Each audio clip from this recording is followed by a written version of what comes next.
Let me see if I can set the slow-mo to be on. Okay, it's trying, and then it just blows up. I can see that the pistons are facing the wrong way. If you've been around my channel for any length of time, you would know that I love the Automation Tycoon... Wait, hold on. Automation, the car company Tycoon game. Yeah, they really need to work on that name. But they've been at the pinnacle of games for engine simulations, like it is a very lonely pinnacle, for a very long time. I think they started in 2015, but actually started the development years earlier. And then earlier this week, a viewer of mine got into my Discord and plopped down this rather interesting video of what I would describe as a tech demo. And I was just immediately hooked. I was blown away. My creative juices were already flowing and I just wanted to do it so bad. So I jumped over to have a look at their GitHub. It's all free. I was able to have a look on there. And the first thing I did was open up an engine code thing to find out how to make my own engine, and immediately went, oh God, I'm going to need some help. So what I did is went and asked to get help from the man himself, AngeTheGreat. That's me. Do you pronounce it Ange? I'm not too particular myself, but it's usually pronounced Ange. So AngeTheGreat is fine. AngeTheGreat. Okay, yes, I am very new to your channel. So when you were creating this, usually people have a use case for certain things. You just said that it was mostly for audio, but what do you think about people that are more interested in the technicals than the audio parts of this? It was a little bit surprising that this happened. Like, basically, I just did this for fun, and I just wanted to make a video about it and then call it a day. But then people started thinking this was a video game, and I'm kind of just going with it now. But yeah, I mean, originally, it was actually just meant to be like a technical exercise, and I just wanted to see if it was possible. And it turns out it actually produced pretty decent audio, and now we are where we are today. Well, I do want to say congratulations on appeasing the YouTube algorithm gods on that one. Because, oh my God, man, that video has done very well for you. Yeah, that was very that was very surprising, I should say. I had a bet with a friend, actually, that this video would reach 20,000 views by the end of the month. That was like my prediction. I was like, this is going to be my video, man. And a million views later almost? Yeah, that didn't end up, a million views later. Like, goddamn, bro. Well done. And very well deserved. This thing just looks like so much fun. And had you heard about Automation the Tycoon game beforehand? To be honest, I did not do a lot of research into what was already available. I was vaguely aware of it, but I'm not actually much of a gamer, so... I'm not talking about in terms of, like, were you trying to compete with them? More in terms of, like, was it an inspiration? Did you look at that and go, oh, this is interesting, I want to try something similar? It was just like you'd heard about it but didn't really know anything about it and you just wanted to make your own thing? Yeah, it wasn't, I did not know about it before I started on this project.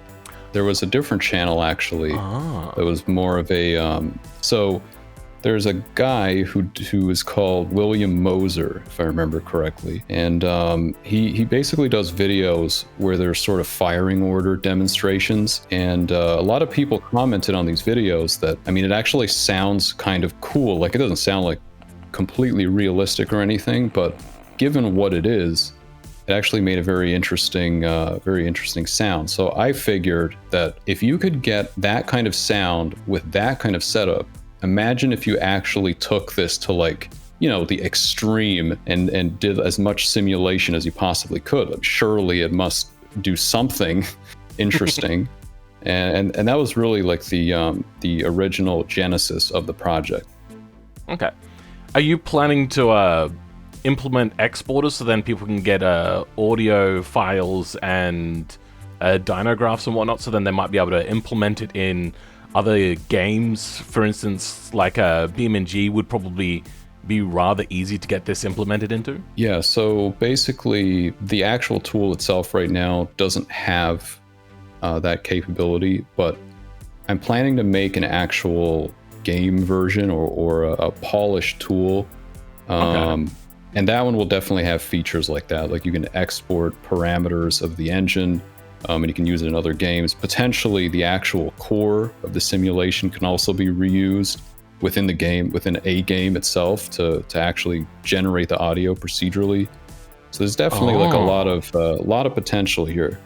Yeah, that sounds rather tricky, and it seems like you would probably also need help from the developers of those games to be able to do that. But yeah, that does sound rather interesting. Yeah, so I mean, there's obviously it's complicated from a technical point of view, but someone has to do it at some point. I mean, hardware is getting faster all the time. Like there has to at some point be like a next generation of anything. So, and that's what I was thinking about this one. This one was next gen, and when I was looking at this, I thought I want to create something that I can't create in automation. Or anything that you really see in real life. So I was going through in my head, one cylinders exist, there's little diesel generators, some motorbikes, some moped sort of things. Two cylinders, motorbikes will have them also. Things like the old Fiats, I believe, also came with 2 cylinders. 3 cylinders exist everywhere. 4 cylinders are the most common sort of engine.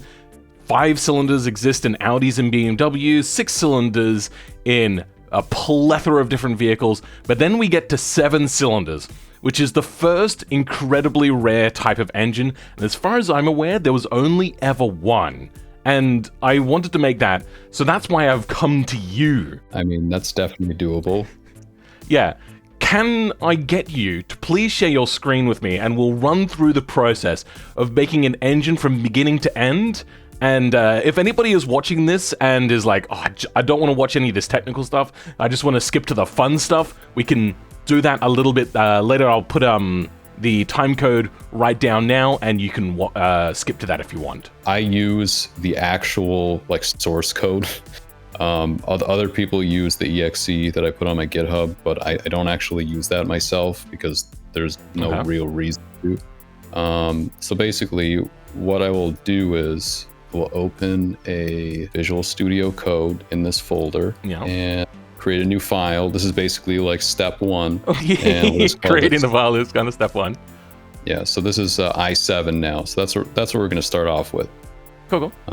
Basically, the other thing is, as you can see, I've been working on a few different things. Don't worry about these. One other thing that I noticed about your stuff is all of the engines that come in the default GitHub thing, are those engines created by you? Some of them are, and some of them are not. Because I've noticed like a massive crossover in measurement units. So like switching between imperial and metric all the time. Yeah. So, I mean, to be fair, this is partially a problem with just building engines in general. So I've built an engine in real life, and one thing that you will notice is just there are so many different kinds of units. I actually had to write special code just to deal with units because there were so many of them. And I noticed. The really like complicated thing is that they're not trivial to convert from one to the other, and a lot of them have very like non-intuitive or unintuitive meanings behind them. Anyway, yes, basically, as somebody that deals with a lot of American stuff, I can also attest to that. But if you grow up in a metric country, just using metric, a lot of these you can avoid the pit holes. Like the simplest thing is in the same file multiple times, I've seen people switch between inches and millimeters. Yeah. Like I don't know. That's a choice. Yeah. So basically, what I suspect has happened here is someone took one of my files, which I use for an American engine, like this one here. So this defines an American V8, and the units are pretty consistent, I think, in Imperial. The only reason for that is because that's just what you find the measurements in. If you look for the measurements, that's what you will find them in. Except for mass, which is for some reason always in grams. Anyway, like this is just... Yeah. I don't know. It's a little all over the place. I was looking at it just going like, what is happening here? And then I think some engine codes were written in degrees, and then you've got some sort of like weird Oh yeah, I other use types of- radians. Yeah, radians, and then there was another one. I think it's under the ignition for this particular engine. Yeah, you've got to. No, that's in degrees. No, it's another one then that does it by like rotations of an engine amount, which is it makes it. Oh yeah, so that's over weird. here somewhere. That's the that's basically how you define your firing order. It's in a different file. But yeah, basically everything is in a bit of a messy state right now because people took the code for my American engines and started building European engines in them, and just everyone has like different conventions for different things, and it's just, I didn't intend for anyone to use this. I just want to make it clear, like, this was not intended for anyone to use other than me. The fact that other people have put in so much effort to try to learn this, and it's like really not polished. Like I am shocked. I've noticed actually. Things seem quite out of order most of the time. Yeah, I mean, it's just I literally just made this to make that video, and I was just going to move on to the next project. Like I had no intention of using this a lot or anything, or definitely not putting it out there for other people to use. So I'm very surprised that anyone has put in any effort. Well, I do appreciate that you have made this public and usable. Yeah. But yeah, back to our fantastic new Inline 7 before we get too waylaid and going off tangent. Yeah, so we got a blank file here where all great things begin. I actually don't usually do it this way, but probably what we'll do is I'll just take the code, or like I'll copy and paste from other files, and I'll just tell you kind of what everything does. That's usually what I would do anyway. Yeah, shortcuts everywhere. So maybe we'll start with this this Audi i5. So basically, these here are going to be kind of our, you know, they sort of define like useful constants that we need and units and stuff. So that's obviously useful. We have to also import the engine simulator library, which is where all of our engine components are, and that kind of stuff. All right. So that's step one. Now, the first step, I think, or what would make sense to do first, is to actually... Oh, wow, you're going right into the middle of that one. Yeah, it does not read top to bottom. Fair enough. It's a little confusing, but it just I am doesn't not work. the most code savvy person, so when I was looking at this, things did seem a bit out of order, and immediately I was just like, I don't. This is going to take a while. Yeah, well, but I also wanted to get a video out like super quick on this because it's so much. It looks like so much fun. Yeah, the thing is, this is not a normal programming language. As I've seen you say in some of your videos, yeah. Yeah, so this is my own programming language, and it was not originally designed for building engines. It just, you can do weird stuff. Like you can see here that I'm referencing the engine before it's created. It's just, it's designed for a different purpose. And I get like, even for people who have programmed before, it seems like it's a little confusing why that happens, but anyway, you'll see. It's not actually that bad. Oh no, it doesn't seem bad. It's just a massive learning curve immediately. Yeah, because there's pretty much like, you know, you can't go on Google and be like, how do I use this programming language? Because it doesn't really exist for all intents and purposes. But the first question is, what configuration of 7 cylinders do you actually want? Single bank. Okay, so you want an inline 7. And I just want to go simple firing from cylinder 1, 2, 3, 4, 5, 6, 7 in that order. Okay, so you want to make sure that it fires 1, 2, 3, 4, 5, 6, 7 in particular. Really just super, super basic, even if the thing is quite jank. Okay, I mean, that's fine. So I'll just write it here so we can remember. This is our firing order. So this here, this node is going to be the inline 7 that we're going to actually create in the main file here. So... Oh wait, there's more than one file required for an engine? No, not necessarily. Oh, okay. It's just the way that I kind of do it. Okay. So here, this is like your main or entry point, which is what we're calling here. It's just kind of like an easier way of organizing it. And what you want to do is you want to set the engine to an instance of your i7 engine. And that's actually pretty much it.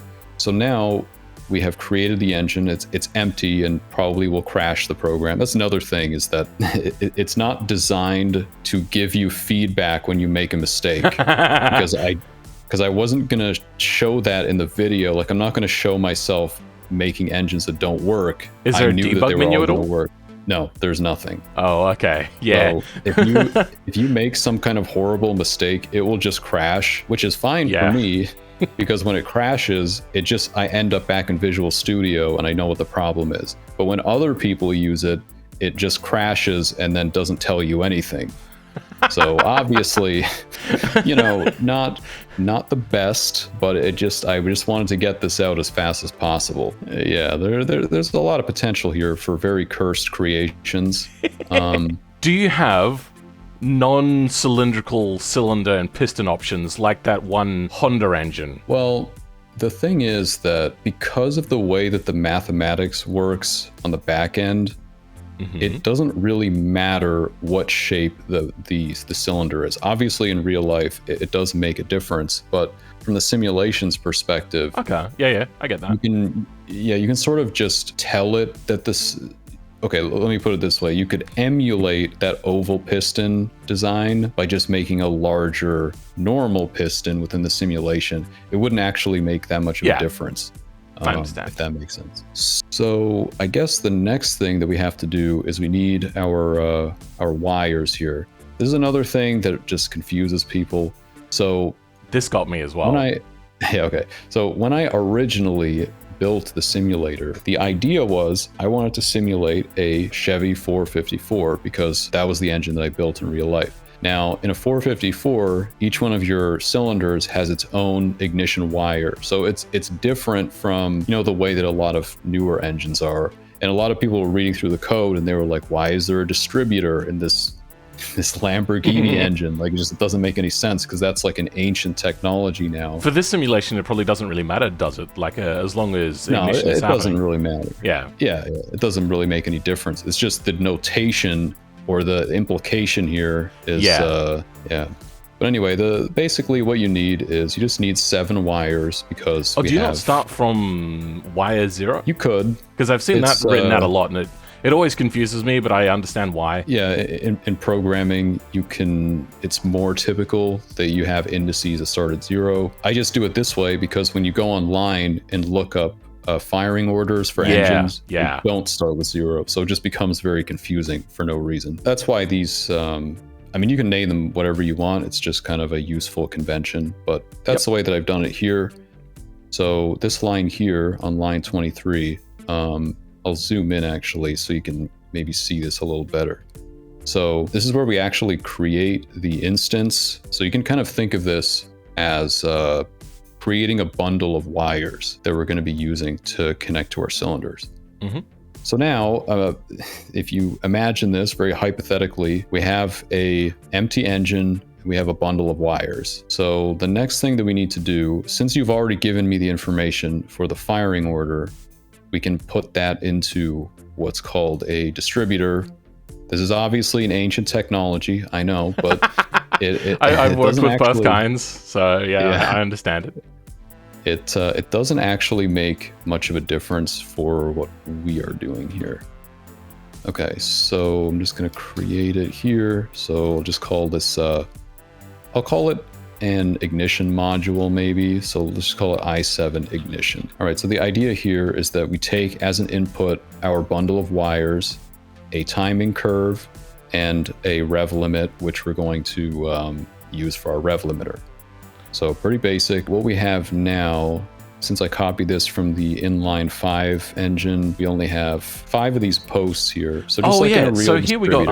What is the numbers here? I don't understand this. Okay, so you specified that your firing order is 1, 2, 3, 4, 5, 6, 7. So the way that you can visualize this is exactly how it would look on a distributor. So a distributor kind of looks like a clock, and the rotor spins on the inside, and each one of these connection points with these wires, you can visualize it as like a post on the distributor.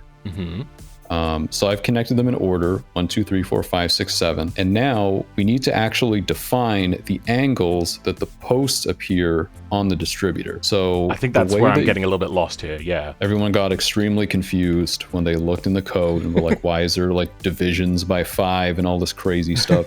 There's a method to the madness here. This is just so that I can reduce the amount of random math that I have to do to write in the code.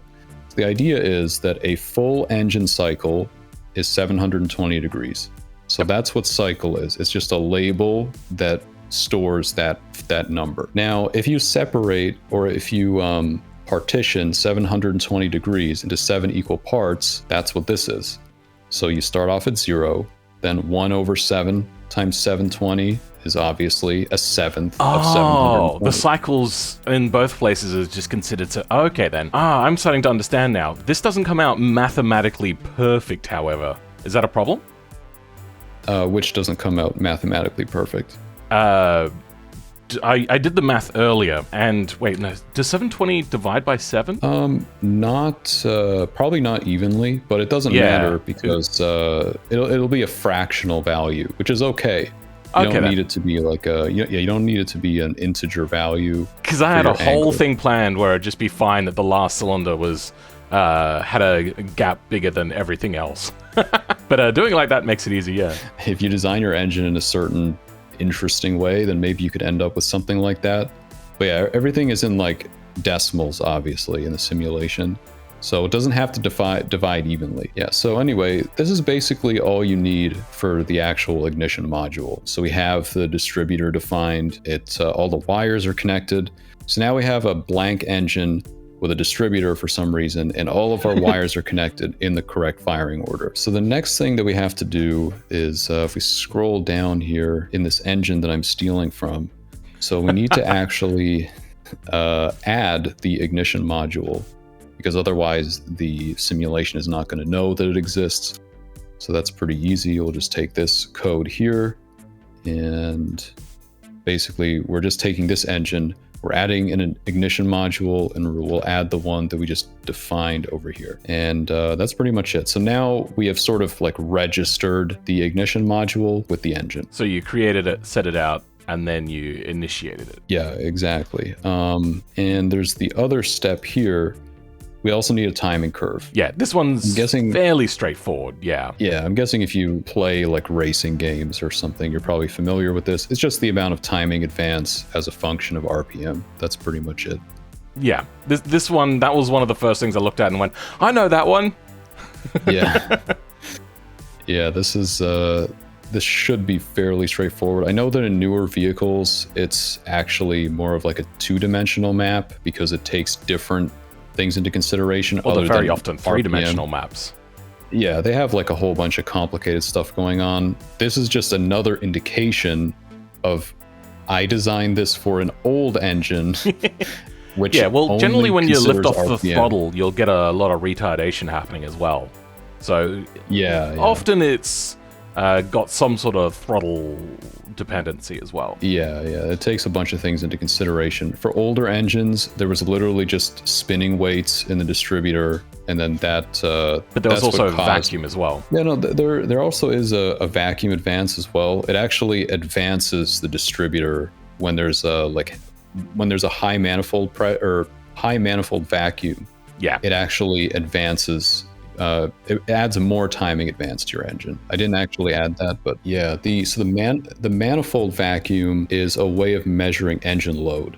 So basically, if you have a very high, it's a little hard to explain, I guess. When you have a high manifold vacuum, that can happen like when you're at idle or when you're overrunning the engine. So that ends up pulling a vacuum, like there's actually a vacuum or a lack of air in the manifold. And when that happens, the flame speed actually gets slower. So you want to advance your timing, and that's the reason for the vacuum advance.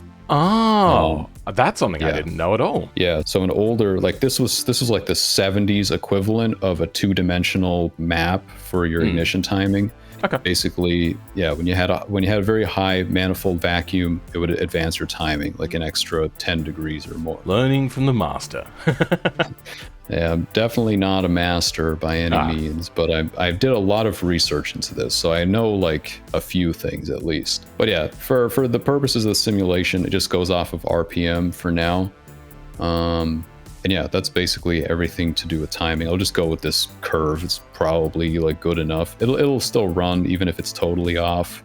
There's no detonation simulated, is there? No. So that was one of the things where if this was a game, then it would make a lot of sense to add a simulation of detonation because, you know, it would be interesting to see how far you can push the limits. Obviously, I knew that in my video, I was only going to show engines that worked and had all the parameters set to things that were reasonable, so I didn't actually need it, and that's why I didn't include it. But yeah, in the future, definitely, I'll have something like that. But yeah, so that's pretty much everything from the timing perspective. So now we can actually start on the geometry of the engine. And for that, we need to start defining the rod journals. Sometimes they're called crank pins. There's just sort of like different terminology for it. So this is also like pretty straightforward. Now, things are going to get a little complicated because you've specified a very particular firing order that you want to use. So we have to actually design the crankshaft around that firing order. Now, the trick is we have to figure out what angle they're actually supposed to be at. So I think probably what would be a good idea is to do this kind of by trial and error. Once we actually have the engine. Use the one that you use for ignition timing, use the math there to get it divided that way. No, unfortunately, because there actually is not a one-to-one mapping between your firing order and the configuration of your crankshaft. Okay. So in other words, yeah, you can't actually get a unique crankshaft for every firing order. And a like one crankshaft will actually could have multiple firing orders, and there's like a whole thing. Yeah. Okay. Yeah. So we'll see what happens. I mean, there's going to be some things going on very soon here. Okay. So basically, all I've done is I'm doing this not completely correct. So we need to actually create the crankshaft. That would be useful. This crankshaft is called C0 because it's obviously, one of many crankshafts. I don't know why they're all called C0, but we'll just keep it at that. Well, I'm assuming if somebody makes a dual crankshaft, they can call the next one C1. Yeah. You can call it pretty much whatever you want. Yeah. Call it Poopy Bumhole. Whatever you want, man. This is a totally custom engine. There we go. Okay. I'm so mature. So basically, you got your crankshaft here, and you have a few different parameters that sort of define the way that it works. This is definitely specified in the old style, because I actually have a better way of doing it now. But anyway, that's fine. The moment of inertia, that one was a bit weird to me. What unit is that? Or is that just some sort of thing that you've had to define yourself? So moment of inertia is a real physical quantity. I know what it is, but yeah. Yeah. It's got a number there without a unit. Yeah, so basically underneath in the simulation, everything is actually in metric. So it's whatever the metric value for this is. A lot of people were commenting on my video very angrily about how I used imperial units and it was just so like blasphemous for some reason. So if they actually looked at the code, they would realize that underneath everything just reduces to metric units. Yeah, because I'm looking right here, it goes from millimeters to pounds. Yeah. There's a you can specify in whatever you want. Underneath it'll all just end up being metric anyway. So this is whatever the metric unit is for moment of inertia. I don't remember it off the top of my head. Okay, cool. But yeah, so basically we need to specify some parameters here. We need to know the throw, which is basically the distance of the crank pin. Half the stroke of the engine. Yeah, exactly. Which is, I believe what the person has done here is they've gone half of what the stroke advertised was. Yeah, so they want an 86.4 millimeter stroke in particular.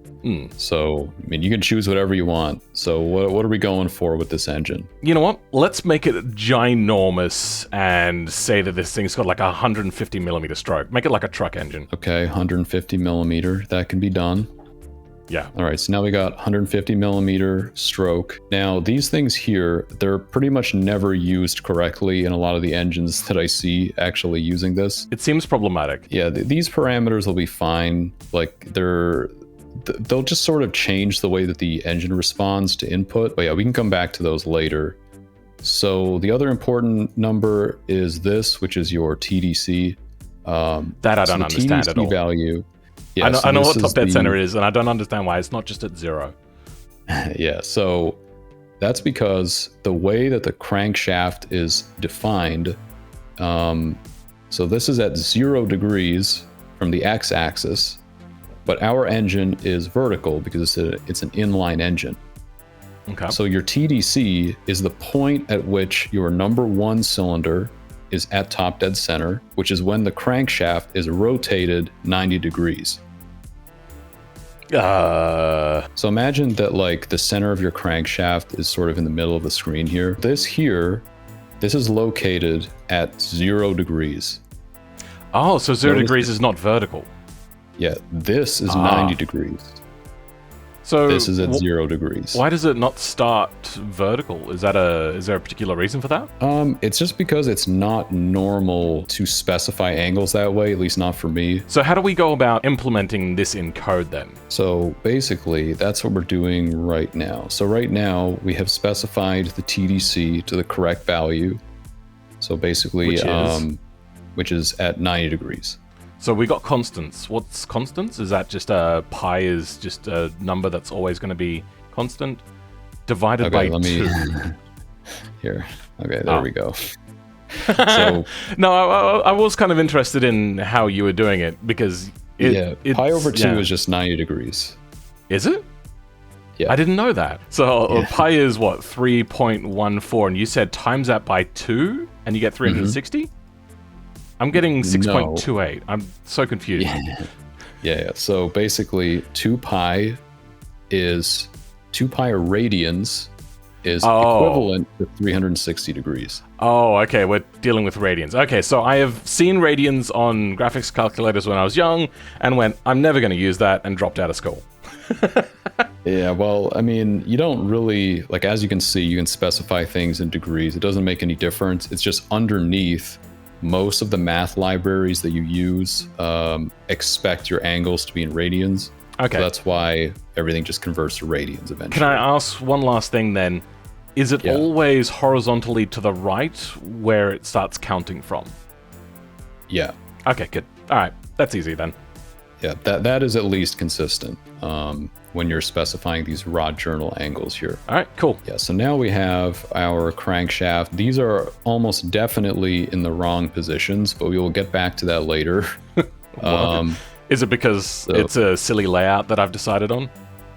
Well, it's kind of because we're doing this in reverse order. Like, basically, we've taken a firing order and we have to figure out what is the crankshaft profile that goes with that firing order, which I don't know off the top of my head, but we will figure it out. It shouldn't really be that complicated. And yeah, we've taken all these rod journals, we've added them to our crankshaft, and now we have a fully built crankshaft. And the final step actually is to add the crankshaft to the engine, because it has to be aware of it, or it has to be associated with that crankshaft, and that's pretty much it. All right, crankshaft's done. Yep, so now we got a crankshaft. That's good.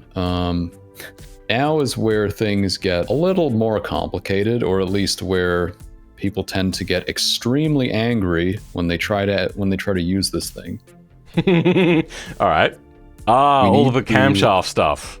Yeah. We need to actually define the camshafts. This is what I wish automation had. I would love like camshaft tuning. Yeah. So basically, where a lot of the complexity comes from is just getting the center lines right. We'll talk about the other parameters a bit later, but yeah, that's kind of like where the main complexity comes from.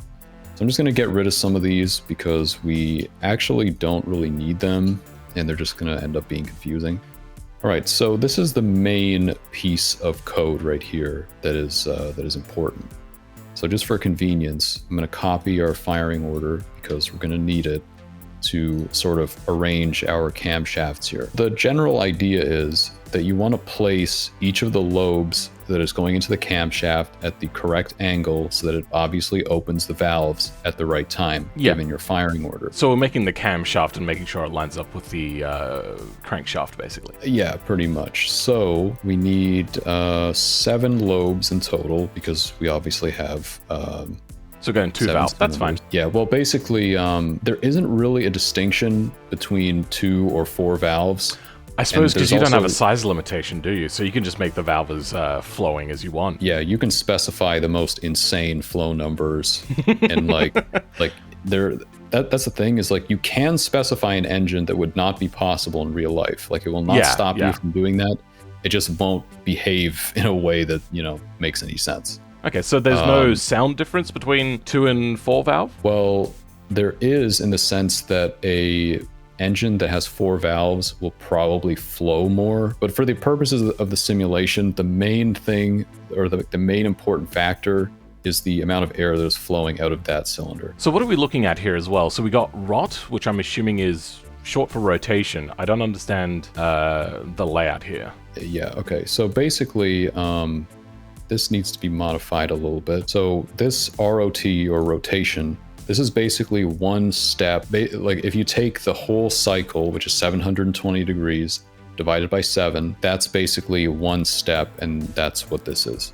Okay. So if you kind of just, squint at it really hard. The math is done in a bit of a weird way. You haven't gone 720, you've gone 2 times the result of the division of those 2 things, which makes it works. It's just one step, or 1/7 of the rotation in the full cycle. Now, I think we're actually a bit lucky here because, so you've specified that the firing order is 1, 2, 3, 4, 5, 6, 7. So basically what you have to do is, so the number 1 cylinder fires first in the order. So basically just fires right at top dead center of your number 1 cylinder. So that's all ready to be expected. Okay. Now, the number 2 fires second in that order. Basically, you would have to put a 1 here just to offset it by 1 position from your number 1 cylinder. Okay.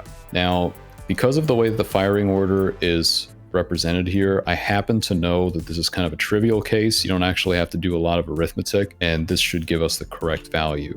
I've just taken all the lobes and I've separated them from each other by 1 step, or 1/7 of 720 degrees. Yeah, so we'll get back to these parameters here. You can see how the idea is that the exhaust lobe and the intake lobe are on different sides of each other, which obviously makes sense. They're sort of mirrored, and the amount they're separated is basically your lobe separation angle, which in this case is going to be about 110 degrees. I'm wondering, could you not just create 1 camshaft, tell it the lobe separation, and then have the engine create the other camshaft? You could, yeah, if you wanted to do this intelligently, and or you could just copy and paste the code and then. Obviously there's as you can see, there's a lot of potential to take this and make it really intuitive and stuff. It's not in that state right now, but yeah, I'm just loving learning so much about this. It's so cool. Yeah, so that's pretty much everything actually when it comes to the camshaft. It gets a little more complicated when you have V engines. Because then you need 4 in total, and anyway, it just turns into a whole thing. But this is all we need for now. So now we have the actual camshaft builder. So the next step here is we need to actually start with our cylinder head. So we can start doing that here. Now, probably what I'm going to do is I'll show you the actual code that goes into making the cylinder head, because that's where some interesting stuff is going to take place. We also have to define a cylinder bank. That would probably be useful. So for this particular engine, we're only going to have one cylinder bank. So we'll take our cylinder bank parameters here, and we'll just paste them down here. Okay, so this is where we have to make another decision. We need to know what the bore for this engine is going to be. So that's up to you, of course. I suppose that's a fine enough number as it is. As long as it's got a long stroke, I kind of want this to be like a very chuggy sort of engine. Okay, we'll see what happens. Now this deck height, you actually need to do a bit of arithmetic to get this right.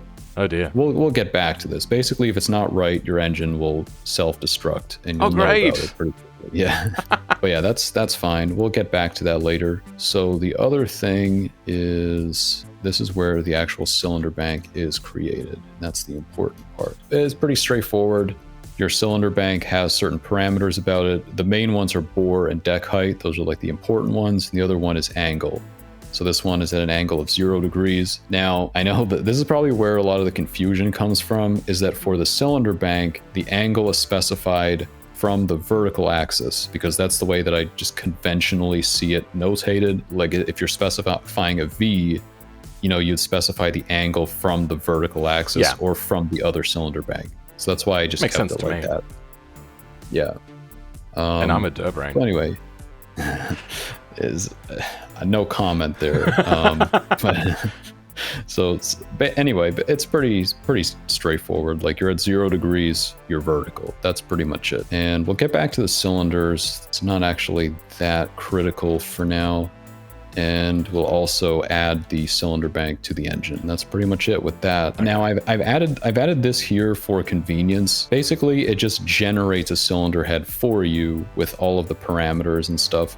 Now that's not extremely interesting. So what I'm going to do is I'm actually going to directly open the code for this, and I'll just show you like what actually goes on. So basically within our objects here, we'll see. So this I vaguely had a look at and went, nope. Yeah, so this here is basically where your cylinder head is defined. And we're just going to copy and paste this code because I want to actually like modify it to show you how it works. You could just use it directly, so you don't have to do this again. Anyway, we'll just call this i7 cylinder head. Oh, so this goes before the place where you created it. This is defining it, and then it gets created. Yeah, exactly. Okay. So basically, this here is going to generate a cylinder head for us. These are all the important parameters. So we have our chamber volume, which is pretty important when you're trying to set the compression ratio of the engine. These are your flow numbers. So what they're defined in is a little bit confusing, but basically the way that flow numbers are specified is the amount of flow as a function of your valve lift. So in this case, I've defined my intake flow as... So how much is flowing as the valve opens up? Yeah, basically. Okay. And even that is like, I can go into probably way too much detail about how confusing these numbers are. I'm looking at it and it's still daunting me, yeah. There's a lot of confusion, even like in the industry, about specifically what these numbers mean. It's basically at a specific pressure differential across the valve. It's how many molecules of air are passing over that valve. Now it's measured in CFM, which is like cubic feet or whatever. Yeah. But because it's at a standard like temperature and pressure, you can actually just think of it as number of molecules. Yeah, what's that? SCFM? Yeah, I think so. So that's what it's specified in. These are usually like readily available online. You can usually find these numbers. I just put in like just random generic values here that will work for a lot of different engines just to get something working. But that's basically what we have. The other thing that I need to get is there was another function here, which is kind of important. You're not supposed to do this, by the way. If someone is watching this, just don't do what I'm doing. I'll have a time stamp at the front there saying you can skip this part. It's not necessary. Yeah, more like please skip this part. And oh yeah, that's another thing I see. K28IHH20 20. Like what's that? Okay, so this is another way of specifying a pressure drop. Oh, okay. It's basically, it's like inches of mercury, but it's inches of water. Let's move on. Yeah.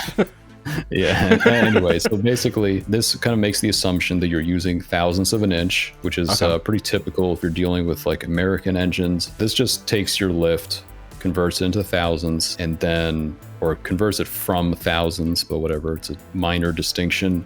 And then the flow is assumed to be in. This is a difficult. Yeah, this thing just. Yeah, trust me, I think we can skip that one. That we'll just call it a constant or something, whatever. Yeah, it's an amount of flow. That's all you need to know. Yeah. Yeah, so these numbers should be pretty okay for what we're trying to do. So we're just going to take this. One of the things that I've seen, which very much causes a lot of distress, is when people try to build their own engines, they actually go into these files. Like these are the built-in, like these are not meant to be changed because they're they're meant to be like standard components that you reuse. So yeah, you could just usually just call upon this and it creates it for you. Exactly. So as like a public service announcement, if you're using this program, please do not modify anything in this folder. I do not recommend it. Because if you try to do something else and it calls upon that, it's going to give you the modified results and not what other people are saying it should do. Yeah, so we need to actually create the cylinder head, and that's pretty straightforward. We just do this, and now we're instantiating or creating an instance of the inline 7 cylinder head that we defined earlier. And obviously we're just passing in the intake camshaft and the exhaust camshaft that is generated by the camshaft builder that we defined earlier. And that's pretty much it. So that's our whole cylinder head. That now wasn't as mind-melting as I was expecting. Yeah, nice and simple. It's just, I think if you look at it in a certain way, it can seem like it's very complicated, but yeah, this next it's part not really that complicated. I'm guessing we're adding the cylinders now? Yeah, all right. Yes, so now we're going to actually add the cylinders to the engine. Which I think is probably the fun part. Yeah, so basically we're just going to do this, and we need 7 of them. So I'm just going to add 2 additional ones here. And the only other thing that you have to do is you need to connect them to the correct rod journal. So obviously your number 1 goes to 0, 1, 2, 3, and the 4. Y's? Or, oh no, Y's are done. But you do have to add the extra 2 on. Yeah, you do have to add these ones here, 6 and 7. And that's pretty much it. Now you have your additional cylinders. So now you have 7 cylinders in total in your cylinder bank. That's pretty much that. All the fun part's over already. Yep, that was the entire fun part. Now, I don't think there's actually anything left to do. Oh, so okay. We've added the cylinder bank here, we've set the cylinder head, added the ignition module, added the crankshaft. I believe pretty much everything is here. I'm sure there is a mistake somewhere, but I know tell you about it pretty quickly. Oh yeah, okay. We actually forgot about a few things now that I think about it. Okay. They're going to seem very obvious. Okay, so we need the parameters for the connecting rod. So we'll just add that here. So these are just just ignore this. This is probably wrong. What is that? Given what...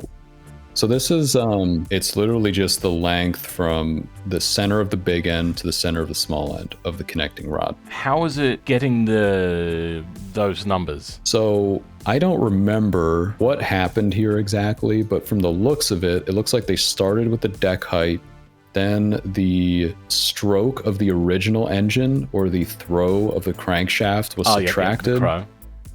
And then this appears to be the compression height of the piston that was subtracted here.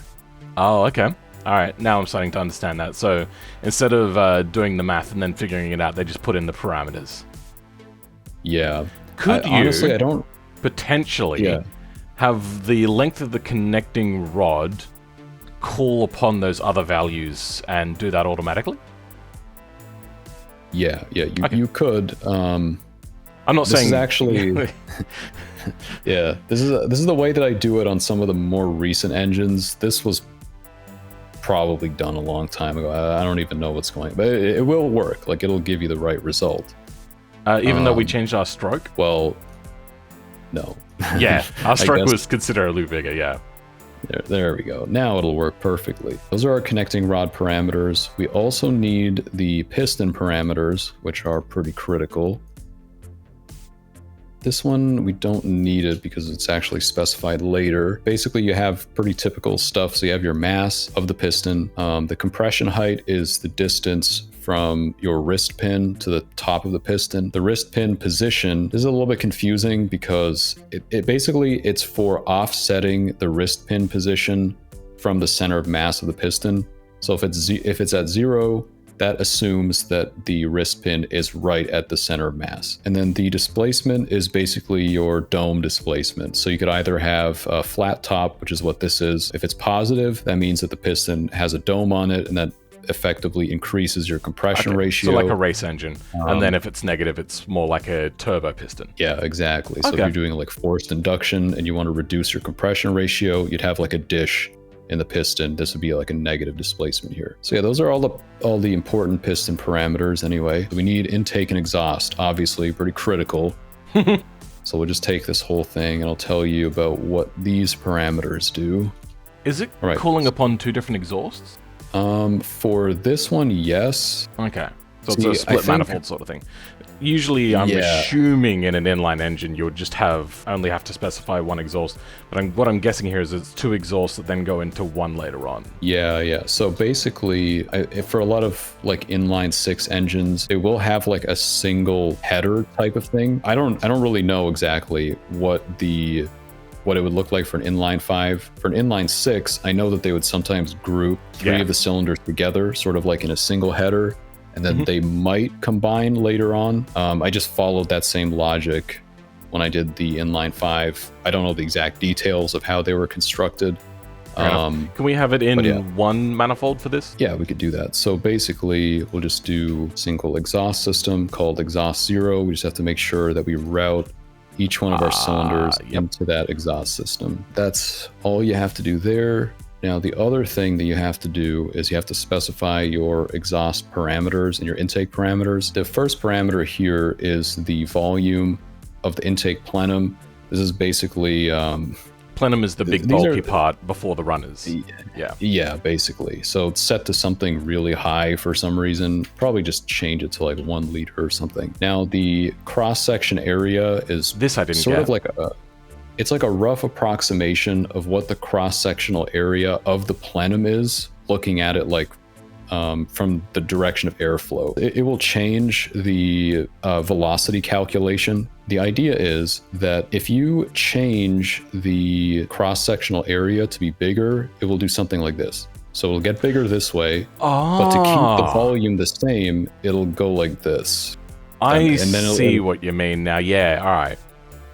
Yeah, so that would reduce your velocity. Yeah, exactly. So it will retain the same volume, but its dimensions will change depending on that cross section. Yeah, so that's kind of where you can start defining things that are very unrealistic. Like I could set this to something very low, but set the intake flow rate to be very high. And what that'll end up doing is it'll make it so you have insanely high intake velocity, but an unrealistic amount of intake flow, and it will do weird stuff. So obviously you have to take care to actually put realistic values in here. So when also talking about plenum volume, is that not including the runners? Just want to make sure. Yeah, that is not including the runners. Okay. Yeah, so it's not exactly a standard value, and it can be a different thing depending on what kind of intake you're looking at. Like if you have a dual plane and you can actually have 2 plenums, and technically it's almost 2 separate intakes sort of like built into the same intake. And obviously like there can be some complexities here. So to factor all of that in, you can actually specify multiple intakes. Next thing is I see K-carb come up occasionally. So this is, okay, so you can see here we have K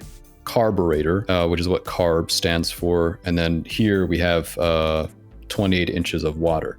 So the reason why these exist is because if you go to buy a carburetor or other device that flows air, it will be given a CFM rating. Now, cylinder heads also have a CFM rating for the amount of air that the ports flow, but it's not the same CFM rating. They're actually measured at different pressure differentials. So a carburetor, the pressure differential, the standardized pressure differential for measuring the flow rate on a carburetor I believe it's around 1 inch of vacuum. 1 inch of mercury is the pressure drop. Whereas for cylinder heads, it's 28 inches of water, which I think translates to about 1 psi or something like that. I am so incredibly lost right now. Yeah, it's a little confusing, but basically they're both for CFM values, but the pressure differential that they're measured at is not the same. Okay. So yeah, so K-carb, if we're not using a carbureted engine, you just made a standardized thing, I'm assuming then, to say like this is the flow rate of the intake. Yeah, basically. Okay. Like so K-carb always stays, and 500 is what unit? It's 500 CFM. Okay. So you would make that flow better for a better performing engine in the higher rev range, I'm guessing? Yeah, basically. Okay. These are the main things, though, that sort of determine what your engine is going to be capable of, your intake flow rate. You would usually find this number for older engines anyway. If you go to Summit Racing or something and look up a carburetor, it'll have a CFM value next to it usually, and that's the number that you put it here. And then from there, you can look at the exhaust system parameters. These also will change the sound quite a bit. This is probably too low. You can probably increase that at least a little bit. And this is for specifying the tube length for your headers. Right now, I have it set, I guess, to 10 inches, which is meant to sort of emulate a manifold or like a short tube headers, basically. And the primary flow rate is obviously the flow rate within that, within the primary tube. This velocity decay value is meant to model sort of like the drag or the resistance that the air experiences as it travels through. Okay, how much energy is sapped from it, basically.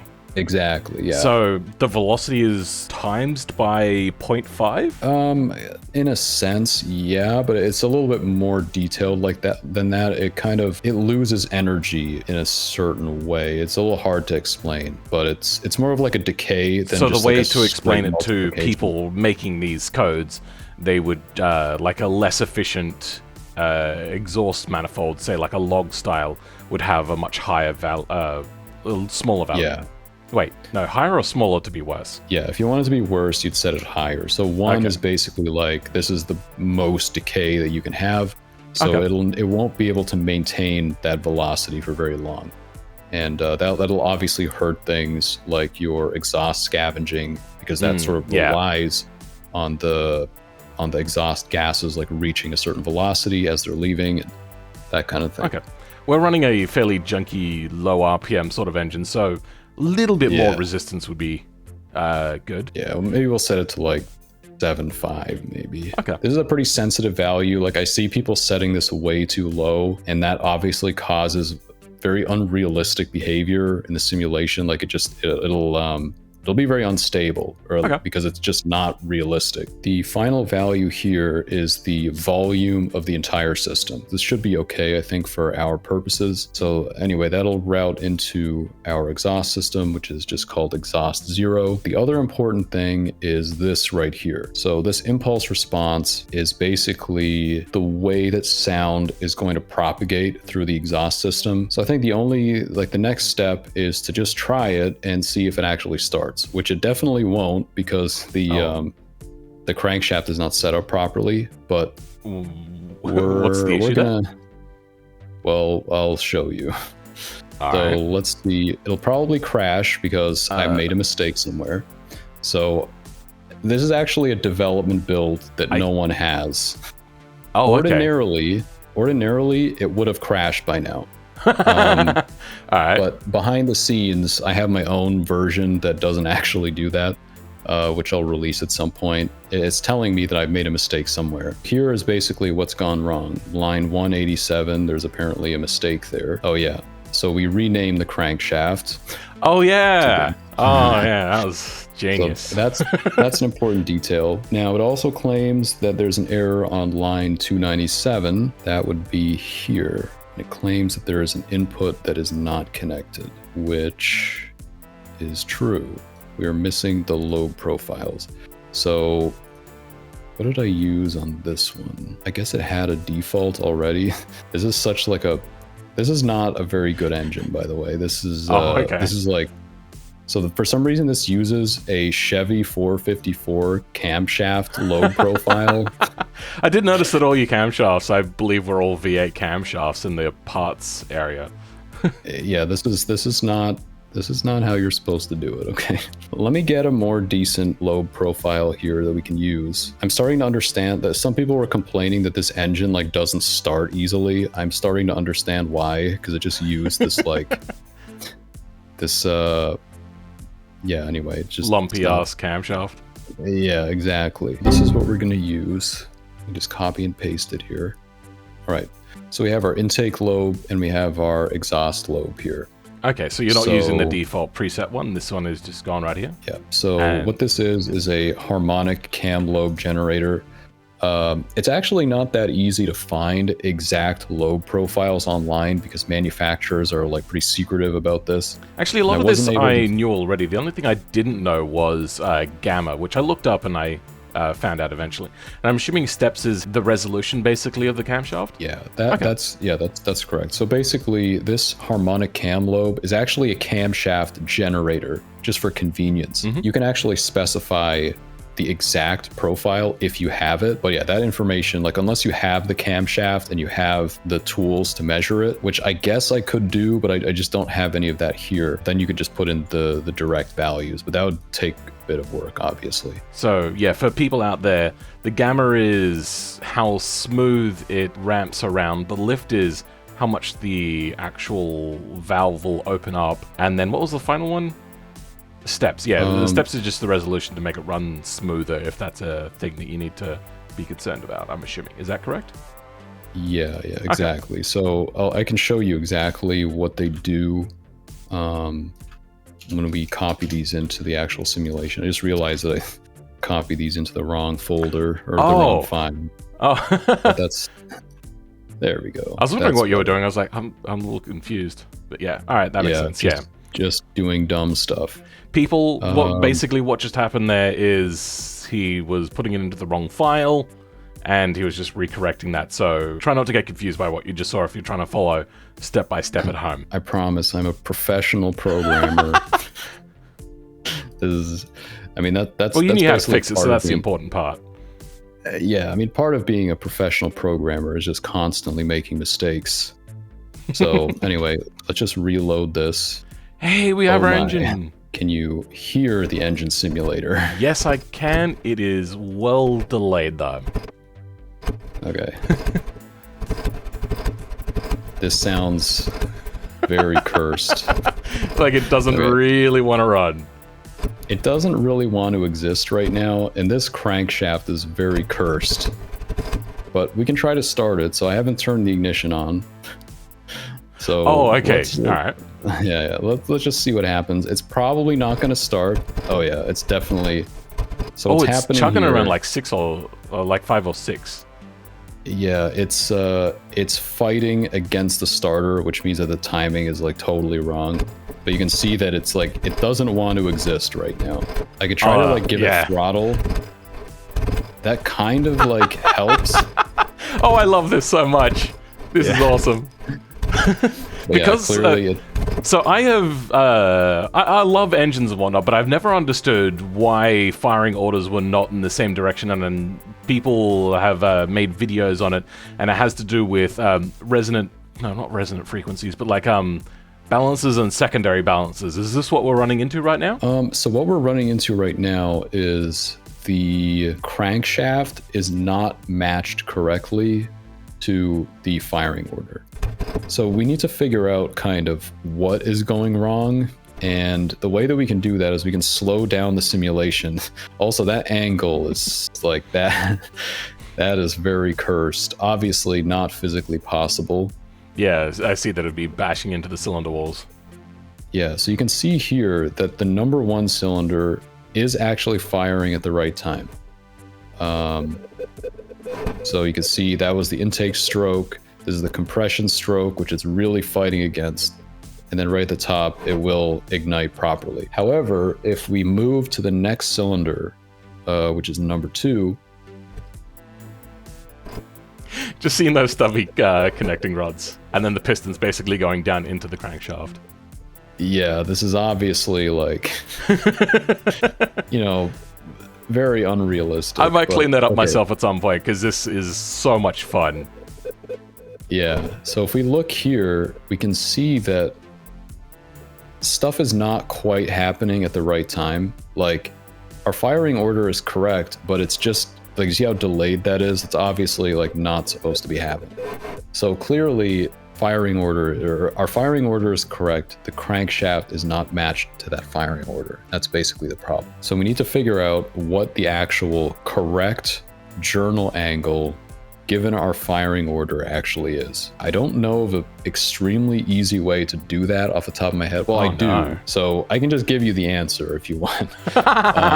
Well, give me the answer first for telling me like what the thing to fix is. Yeah, okay. So the trick here is you can imagine that this engine is laid out as a radial engine. Okay. Now, radial engines have a very interesting way of actually firing the cylinders. So there's a reason why also they have an odd number of cylinders typically. So the firing order starts at 1, then it skips 1, and it just keeps skipping 1 cylinder in the firing order. And that's the reason why they have to have an odd number of cylinders. Oh, so then when it goes around again, it does the other cylinders. Yeah. Okay. Exactly. So when it wraps again, that's basically what would end up happening. Now, in this case, because you've defined the firing order in a different way than that, the crankshaft has to have a different profile, which we're going to have to sort of like reverse engineer a little bit. So we can go back to the code actually. Can you see this, by the way? Hold on, quickly. For anybody watching,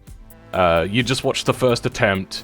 Here's the time stamp to jump to the next attempt. Yeah, so, all right, so if you go to our raw journals here, we have to do a bit of arithmetic here. So this is our firing order. Now, given the crankshaft that we've defined here, the firing order should actually be, I believe, 1, 3, 5, 7, 2, 4, 6, and then it goes back to 1. So we've sort of scrambled. Sense. Yeah, we've kind of scrambled the journals around a little bit, and we have to sort of unscramble them now. So basically, the 1 can stay in the right place because we've just mapped, like if I was to do sort of like a little drawing here, 1 is just mapped to 1, so that's fine. 2 has moved all the way over to this position. So that means But if we've just divided up the crankshaft by its radians, is there some sort of back-end thing that's doing something that we don't see? I'm confused as to why it's assuming that cylinder 3 comes next.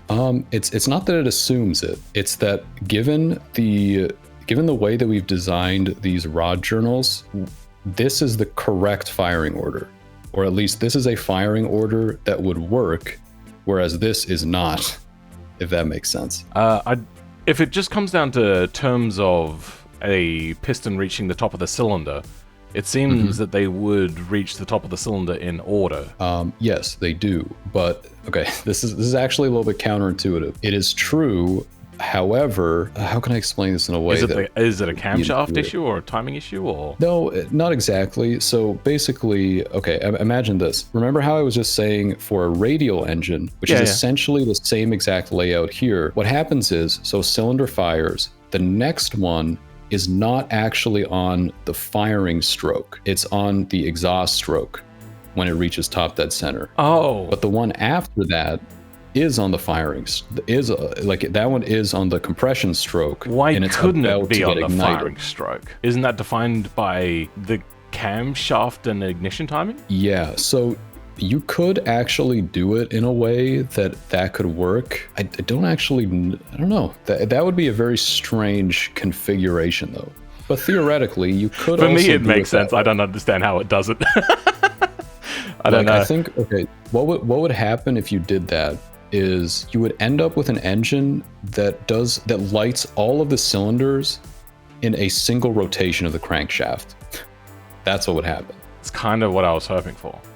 If you want that, like that's how essentially no engines work, but we can make that happen if that's what you want. Is that like super complicated to do?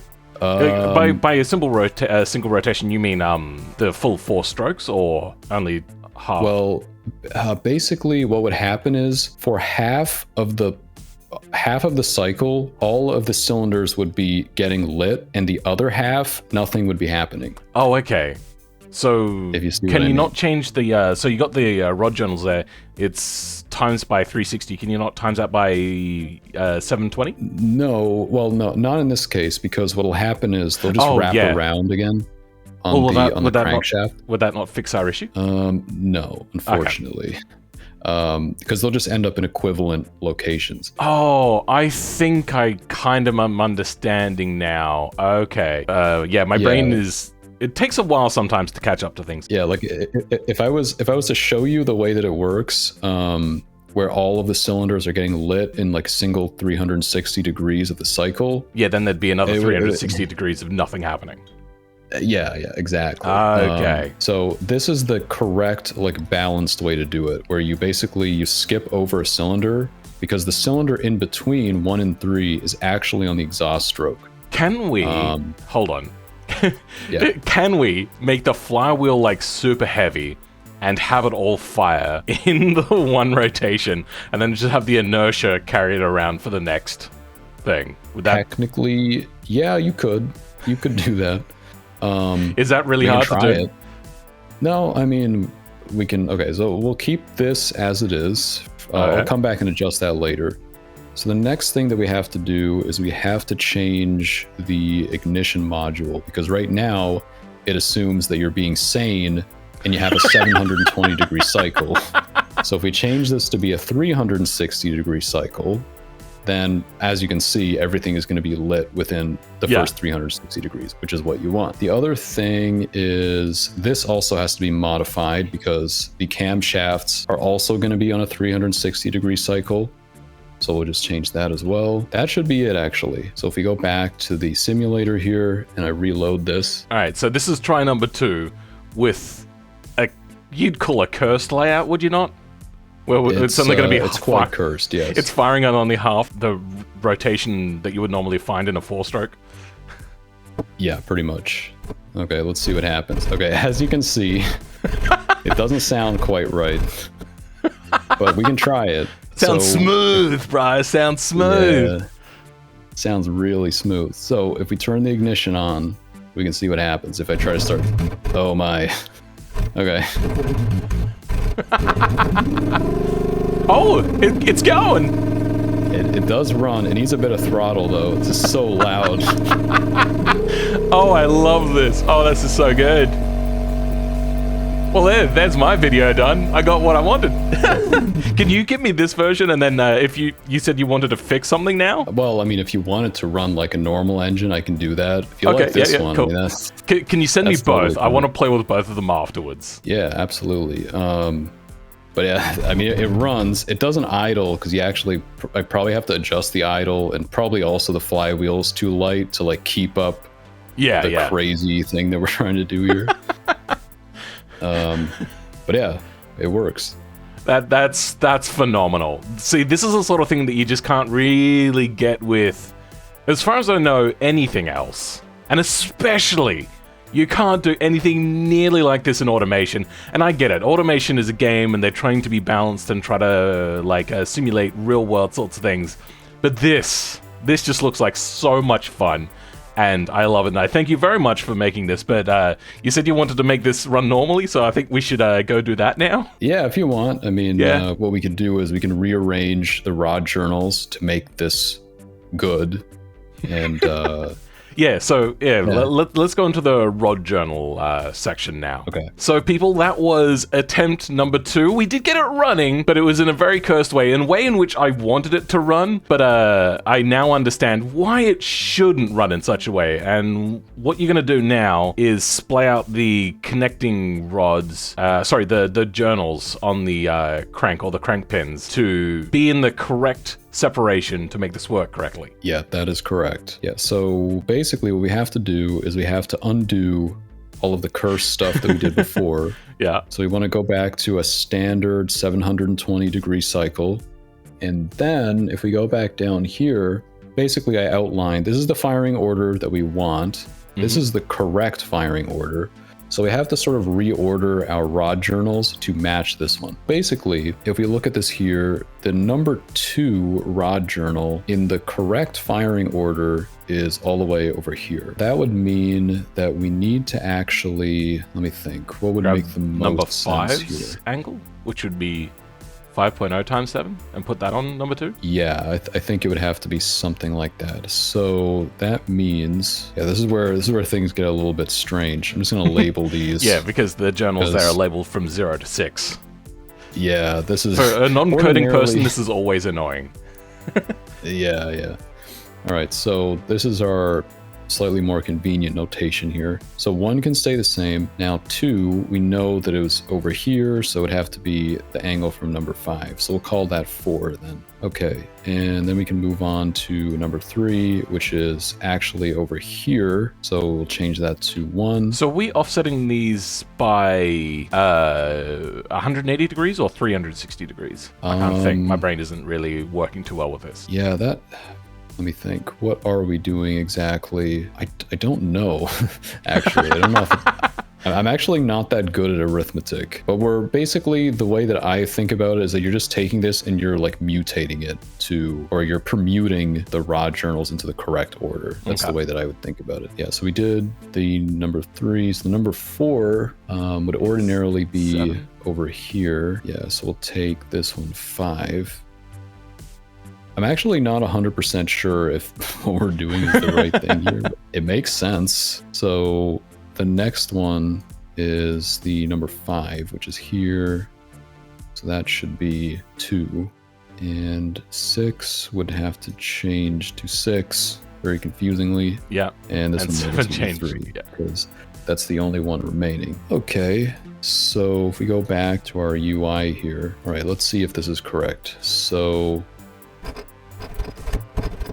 it definitely still seems wrong. Yeah, no, there's definitely something not quite right about that. So as you can see, this is clearly not supposed to be happening.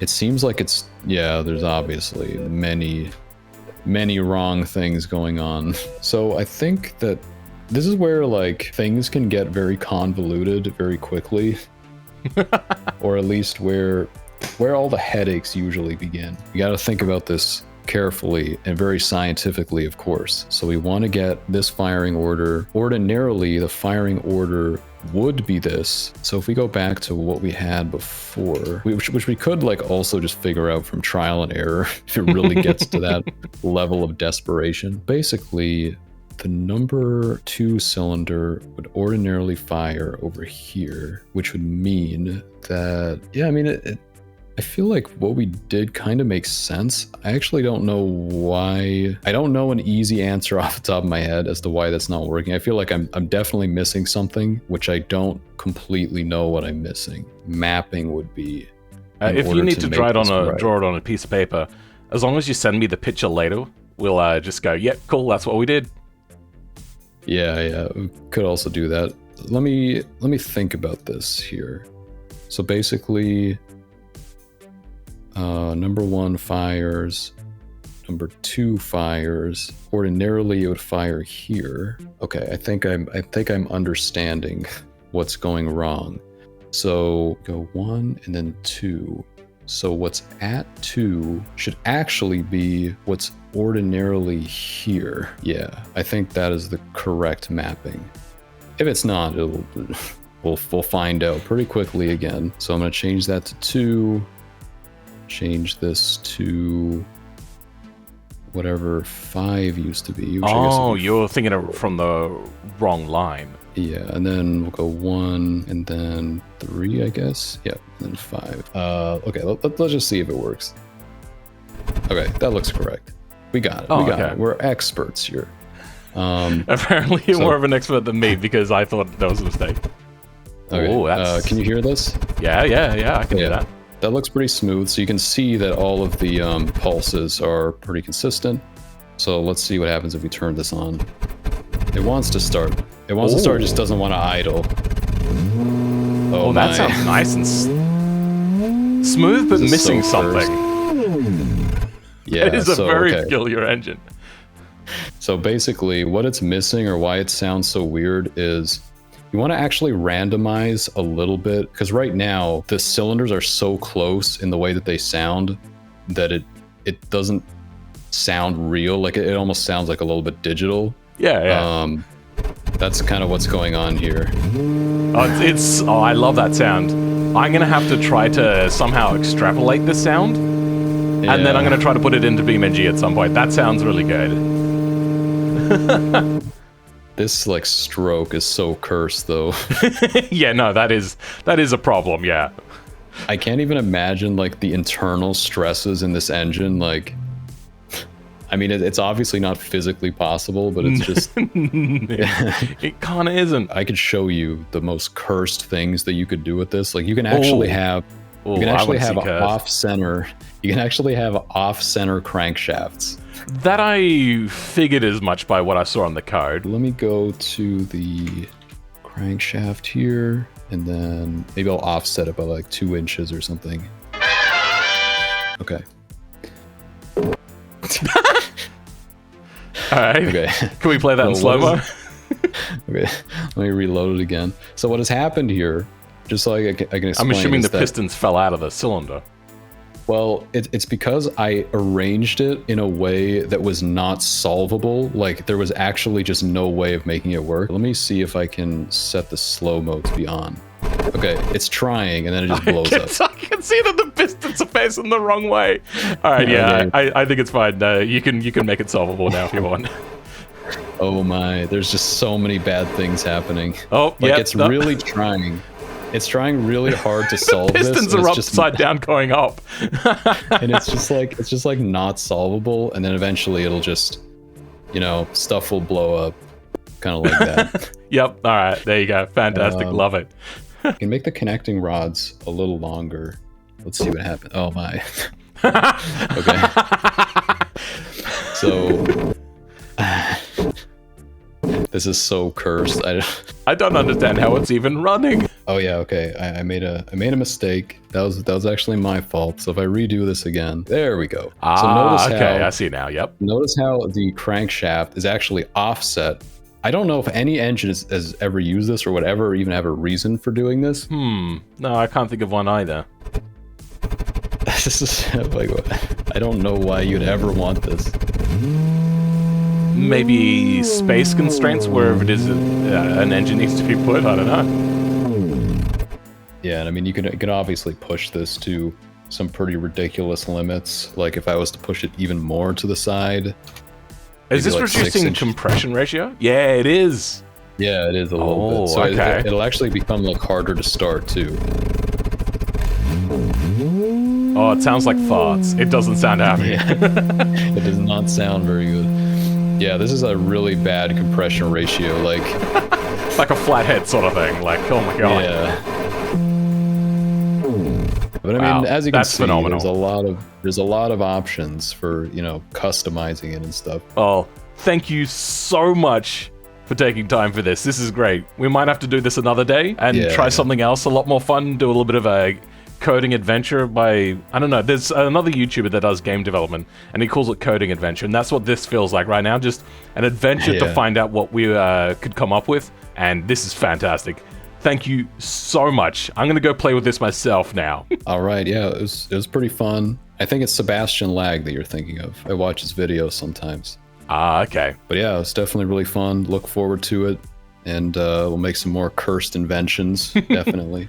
I have a large community of people just saying, oh, just make this stupid engine, because I've shown that I know how to 3D model it and approximate some stuff in BeamNG. So, oh, do this, do that. And I'm like, oh, it's too much effort. Yeah. Well, now you have a perfect tool for making all the cursed engines you want now. Oh, dear. It's still going to take a lot of learning because a lot of this stuff went over my head. So I'll be doing a lot of fiddling with this. And thank you very much for joining me. If people want to find you, your channel is linked in the description, and I very much suggest you go over there. There's a reason why this guy popped off super hard with just showing off this tech demo. As you were saying, like, not meant to be used by anybody else, not really perfected or polished or anything like that, just something that you made, and you just wanted to go on and make another project, and then this one just well deserved, man. Well done. Great thing. I am very excited to see you do some sort of like a layout of the future of what it is you want to do with this, because I would follow along with this so much, man. All right, yeah, definitely. I'm planning to do that. I'm actually planning to release a video where I explain, it's more of like a programming oriented thing, but it'll explain all the technical details of how it works. And obviously the code is open source if anyone is interested in that. And yeah, the plan is I'm going to turn this into like a totally legit game. So you can modify engines directly in the UI. You'll be able to, and I see like a lot of potential here because everything is totally generic. So I could make it so that I could simulate rotaries, steam engines, like all kinds of things that just use thermodynamic principles. And I feel like it could be like, and obviously they would make noise. So it has that added element of interaction with the user that a lot of games don't have when you're like designing mechanical stuff. And like it was timed by the gods, that's when my hard drive space ran out. So I didn't even get him to finish his final word there. But right now, I'd like to say thank you to my channel members. And that is specifically to Ruben and DeHellerman for being the top tier full 86 members. You guys are very appreciated. I'm sorry that this video was also so incredibly long, but there will be more on this. I'll probably not do such a long one. I just wanted to leave everything that we did in today because it was actually really fun. But for now, I'll catch you all next time. Goodbye.